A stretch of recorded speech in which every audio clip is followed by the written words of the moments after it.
안녕하십니까. 우리사회연구소 연구원 이동훈입니다. 곧 7월 27일이 다가옵니다. 7월 27일은 바로 한국전쟁을 끝낸 정전협정이 체결된 날입니다. 정전협정 체결 59주년을 맞이해서 이 정전협정이 지금 현재 어떤 상황인지, 그리고 또 어떤 원인 때문에 현재 무력화되어 가고 있는지 한번 살펴보도록 하겠습니다.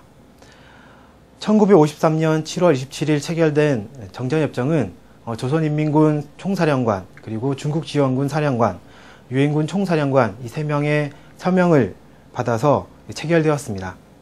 정전협정은 서원과 전문 5개조 63항, 그리고 부록 11개조 26항으로 이루어져 있습니다.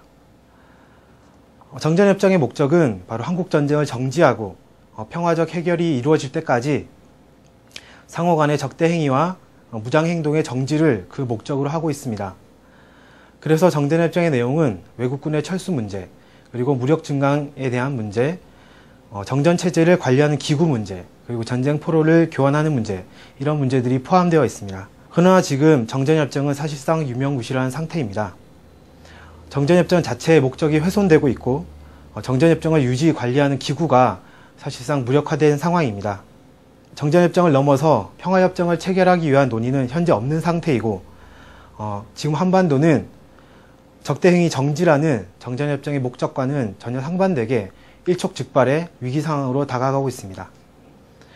사실상 누더기로 전락해버린 이 정전협정, 누가 정전협정을 사실상 무력화시켰는지, 그리고 한반도의 전쟁 위기를 높이고 있는지 한번 살펴보도록 하겠습니다.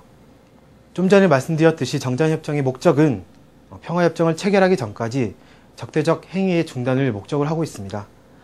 따라서 정전협정 안에는 외국군의 철수 문제, 그리고 평화협정 체결 문제가 포함되어 있습니다.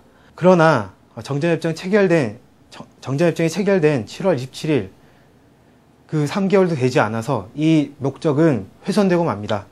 1953년 10월 1일 한국과 미국은 한미상호방위조약을 체결합니다.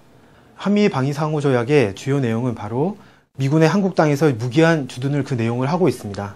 이것은 주한미군 철수를 포함한 외국군의 철수를 협의하기로 한 정전협정의 내용을 위반한 것입니다. 그래서 1958년 중국군은 북한에서 전면적으로 철수하였지만 주한미군은 지금까지도 한국 땅에 주둔하면서 정전협정을 위반하고 있습니다. 또한 1953년 10월 평화협정 체결을 위한 한 단계 높은 상급회담을 진행하기 위해 예비회담을 개최하게 됩니다. 그런데 이 예비회담에서 유엔군 측인 미국 장교가 아무런 이유를 대지 않고 그냥 퇴장해버리고 맙니다. 결국 이 예비회담은 무산되고 말고 한급 높은 정치회담도 이루어지지 못하게 됩니다. 정전협정이 체결되고 나서 3개월도 지나지 않는 사이에 한미상호방위조약을 체결하고 예비회담에서 무단으로 퇴장하는 그런 일을 벌임으로써 미국은 정전협정을 준수하지 않겠다라는 그 의도를 전 세계에 내보이게 된 것입니다. 결국 미국의 행위는 한반도 문제의 평화적 해결과 한반도에서 모든 외국군대 철수를 반대한 것으로 정전협정을 전면적으로 위반한 것이라 볼 수 있겠습니다. 그리고 정전협정에서는 평화를 유지하기 위해 해외에서 증강하는 군사 인원, 비행기, 전차, 탄약과 무기 등등에 대해서 추가로 들여오는 것을 정지하도록 그렇게 규정하고 있습니다. 그리고 이를 감시하기 위해서 중립국 감독위원회를 만들어 주요 항구에 감독위원회 감시 초소를 배치하여 무력 증강에 대해서 감시하도록 되어 있습니다. 그러나 이마저도 미국에 의해서 무력화되고 맙니다. 1956년 6월 미국은 부산 그리고 인천 군산항에 있던 중립국 감독위원회 감시 초소를 일방적으로 철수시키고 그 감독위원들을 판문점으로 추방시키게 됩니다. 왜냐하면 미국은 1956년 초반부터 한국 땅에 핵무기를 배치하기 위한 그 의도를 가지고 있었습니다. 근데 이 의도를 실현하기 위해서는 중립국 감시위원회에서 감시하고 있는 초소 때문에 핵무기를 추가로 들여올 수 없는, 들여오게 되면 정전협정을 위반하게 되는 그런 상황이 된 것입니다. 그래서 미국은 이 초소를 과감하게 철거시키는 것이고, 그 정전협정 조항도 1957년 5월 31일 일방적으로 무효화됐다고 선언을 하게 됩니다. 이렇게 미국이 한국 땅에 추가로 무력 증강할 수 있는 그 제반 여건을 만들자마자 엄청난 기세로 무력 증강을 하게 됩니다. 1958년에는 어네스트 존이라는 핵미사일을 배치하고 280mm의 원자포를 배치합니다. 그리고 1959년에는 사정거리 1100km 이상의 순항미사일을 배치하고 1961년에는 사정거리 18,000km의 에이스 미사일까지 배치합니다. 그리고 60년대 말에는 핵 배낭과 핵지대를 한국 땅에 들여와서 전면적인 핵전쟁 체제를 갖추게 됩니다. 이 모든 사항이 정전협정을 위반하는 사항입니다. 그리고 적대 행위를 중단하자는 정전협정의 그 목적과도 배치되는 행동이 됩니다. 이렇게 미국이 정전협정을 위반함으로써 정전협정은 본래 목적인 평화협정의 전 단계로서의 역할을 수행하지 못하게 됩니다. 뿐만 아니라 정전체제를 유지하고 관리하는 제도가 그리고 그 감시하는 장치가 완전히 파기되었습니다. 명목상 유지되고 있던 군사정전위원회와 중립국 감독위원회가 사실상 유명무실한 상황입니다. 군사정전위원회는 1991년 유엔군 수석대표로 미군 장성이 아닌 한국군 장성을 임명하게 됩니다. 아시다시피 정전협정의 체결 주체는 북한, 그리고 중국, 그리고 유엔군 사령부입니다. 여기에 한국군은 빠져 있습니다. 따라서 군사정전위원회의 수석대표로는 당사자인 미군 장성이 들어와야 합니다. 그러나 1991년 이 원칙을 깨면서 북한과 중국이 이에 극렬히 반대하고 군사정전위원회에서 전면적으로 철수하게 됩니다. 그리고 1994년 북한에서는 군사정전위원회에서 완전 철수한 것을 발표하고 같은 해 5월 판문점 대표부를 설치합니다. 중국에서도 1995년 군사정전위원회에서 완전히 철수한다는 선언을 하고 완전히 철수하게 됩니다. 이렇게 한쪽 소위 공산 측과 유엔군 측, 이 양측에서 같이 구성하고 있던 군사정전위원회가 한 측이 완전 빠져버림으로 해서 사실상 군사정전위원회가 무력화된 것입니다. 이 원인을 살펴보면 좀 전에 말씀드렸듯이 결국 유엔군 사령부에서 정전협정을 위반하여 한국군 장성을 수석대표로 임명했기 때문입니다. 중립국 감독위원회는 앞서 말씀드렸듯이 중립국 감독위원회의 가장 주요한 활동이었던 무력 증강 그리고 군사무기의 증대를 감시하는 감시 초소 활동을 미국 측에서 전면적으로 거부함으로써 그 역할이 1950년대부터 이미 무력화된 상황이었습니다. 그 이후 1990년대 들어서서 동구권이 붕괴되고 나서 체코슬로바키아가 체코와 슬로베니아로 분리 독립하게 됨으로써 대표부에서 철수하게 되고 폴란드 역시 철수하게 됩니다. 그래서 지금 중립국 감독위원회에는 스위스와 스웨덴만 남아있는데 이 역시 한쪽 측의 중립국 감시위원회만 남아서 결국 이 중립국 감독위원회도 그 역할을 제대로 할 수 없는 사실상 무력화된 상황에 빠지게 됩니다. 계속 살펴봤듯이 이 유엔군 측, 사실상 미국 측의 정전협정 위반 조치에 의해서 정전협정이 본래의 목적을 잃고 표류하게 된 과정을 살펴보았습니다. 정전협정은 지금 아무도 지키지 않는 그런 누더기 협정이 되었습니다.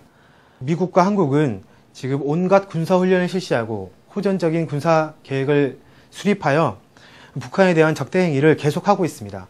이는 적대행위를 금지하는 정전협정을 위반한 행위입니다. 대표적으로 76년부터 전 세계 최대 규모로 진행됐던 팀 스피릿 훈련을 생각할 수 있겠습니다.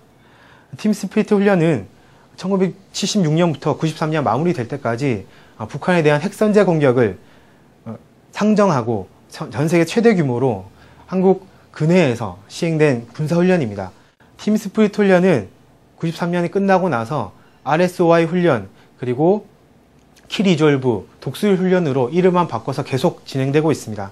미국은 이렇게 북한을 대상으로 해서 1년에도 수십 차례에 가까운 군사훈련을 진행하면서 북한에 대한 적대 행위를 계속하고 있습니다.